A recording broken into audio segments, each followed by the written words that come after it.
Posibleng may kasabwat na taga-DepEd sa umano'y pagkakaroon ng ghost beneficiaries sa senior high school voucher program nito.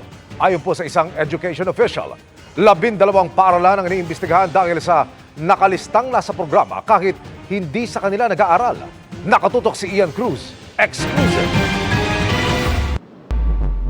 Iniimbestigahan ng Department of Education ang 12 pribadong paaralan dahil sa umano'y pagkakaroon ng ghost beneficiaries ng senior high school voucher program sa iba't ibang rehiyon sa bansa. Nakalista daw kasi na benepisyaryo ng voucher program ng gobyerno ang mga estudyante kahit hindi naman doon umano nag-aaral. Pinakilos na ni Education Secretary Sani Angara ang kanilang legal team para pag-aralan at ipagharap ng reklamo ang mga sangkot sa scheme. Ang isang estudyante na hindi naman nag-aaral doon sa private school ay nire-record nila na taga doon. That's how you get ghost beneficiaries. Sometimes, ang isang estudyante may multiple learner reference number. So, yun ang ginagawa nila. Kinukuha nila yung ganong mga numbers at ini-enroll din nila sa GASPE.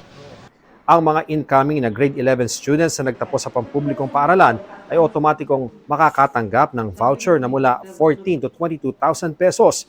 Maaari namang mag-apply ang mga estudyanteng galing sa private school sa programa.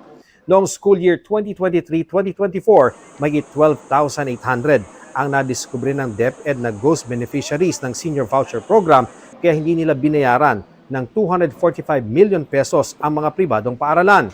Ngayong school year 2024-2025, mahigit 1,300 na estudyante ang nakitang ghost beneficiaries kaya hindi rin binayaran ng DepEd ang 25 million pesos na voucher nila sa mga pribadong paaralan. May iba pang paraan ng pandaraya na nadiskubre ang DepEd. Sa private naman, ang nakita namin, estudyante siya ng private school pero sa ibang eskwelahan. Hindi siya sa private school na nilista nila. Kada taon, nasa 1.2 million na mga mag-aaral ang nakikinabang sa voucher program sa senior high school. Nasa 25 billion pesos ang taon ng budget para sa programa. Tingin ng DepEd, matagal nang nangyayari ang pandarayang ito nang ipatupad ang K-12 program. Kaya posible raw may kasabwat din sa DepEd. Sino mang makita at ma-prove na talagang ginagawa ito ay may karampatang parusa po. Para sa GMA Integrated News, Ian Cruz, nakatutok 24 oras.